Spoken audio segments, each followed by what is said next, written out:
Hey y'all, Jamie here. Proud 55-year-old trans woman from New Orleans.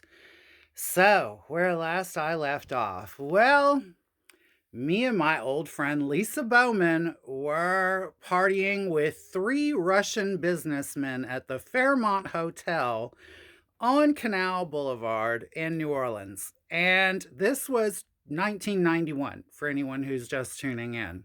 I was 21 years old. Me and Lisa had gone with these three Russian businessmen from the Club Fun Limited where we worked. And we had gone for a dip with them in the pool. And then I had faked letting one of them eat me out. Yes, you heard me correctly. Letting one of them eat me out. Yes, I was also pre-op back then. No, he did not know T. Yes, I do know how to do that. I did know how to do that. Don't need to anymore.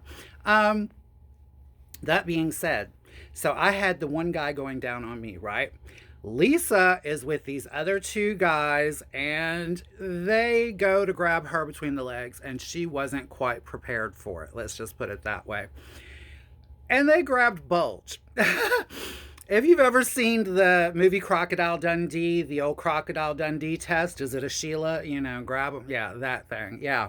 Yeah. That's how they clocked her. That's how they clocked her. And the hilarious part was when I heard them say, "What the fuck?" And the guy looked up that was between my legs. And when he looked back at me, this was another stunt I was famous for doing when I was very young. I moved my hand. I moved my hand.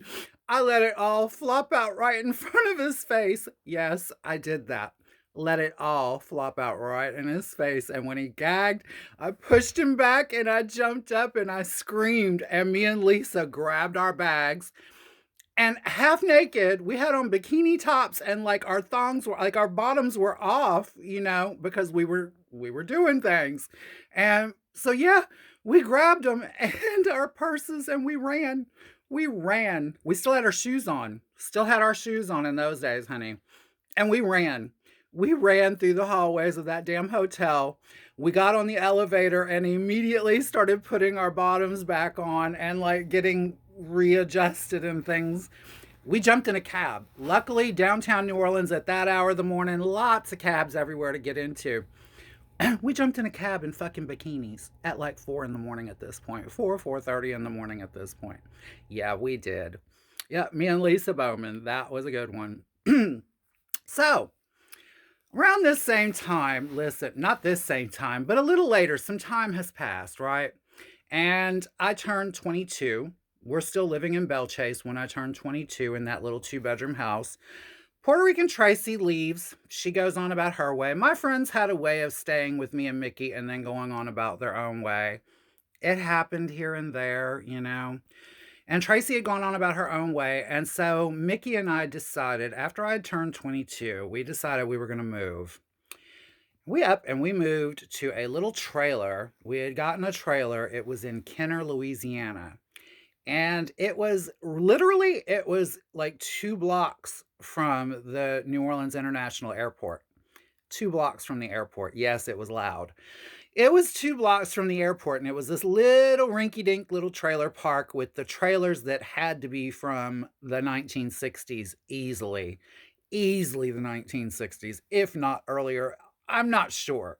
I'm not sure when mobile homes started to look like regular homes, but at any rate, so we move into this little one-bedroom trailer, right? And we're living there, and Mickey starts working offshore, okay? And when he's working offshore, I had it set up to where I could go and pick up his paychecks, right? I could go to the office for where he worked and I could pick up his paychecks. And then I would take the paychecks because I didn't have a bank account or anything. Listen, I was a little hooker. I was a hooker. So I didn't have like any like formal, legitimate shit together. I just didn't. Well, I used to take the paychecks to our landlord at the little trailer park and she would cash them for me. She would take her rent out of it and give me cash for the rest out of other people's rent money in the trailer park. And she worked this little deal with me. And it worked really lovely. It really worked really lovely. And that's how it went along for a little while. Now, My mother and I had been speaking again. Since about the time that I moved to Bellchase, my mother and I had been speaking again. And she came to visit me. She came to visit me while Mickey was offshore, and my mother thought that Mickey was out of the picture.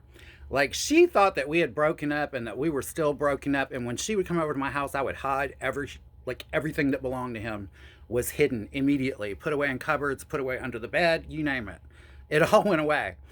So she came over and she invited me over to her house, right? She said, "Come on." It was Southern Decadence or something like that. And she invited me over to her house. Well, we're over there and her boyfriend shows up. Now, who is her boyfriend at that time? Bill Copeland. Yeah, Popeye's Fried Chicken, one of the co founders, Al Copeland's brother. So my mother was screwing him. Yes, he was a married man. Yes, she was being a whore. Hello, like mother, like daughter. And he comes over. He does not know my tea. He does not know who I am. He thinks she has a son that's over in Texas that's in college. Okay. She tells him I'm her son's friend. Then while she's packing up leftovers for me to take home with me, the guy says, "Oh, do you want some of this spicy stuff, Jamie?" And she says, "Oh, no, he can't eat that." And if y'all want to know what happened next, y'all know the routine. Be here tomorrow and be here next time, and I will too. I'll try to be here tomorrow. I'll do my best. If not, probably the day after. Okay? I love you all. I love you all for watching, and I love you for the comments. I'll talk to you later. Bye-bye.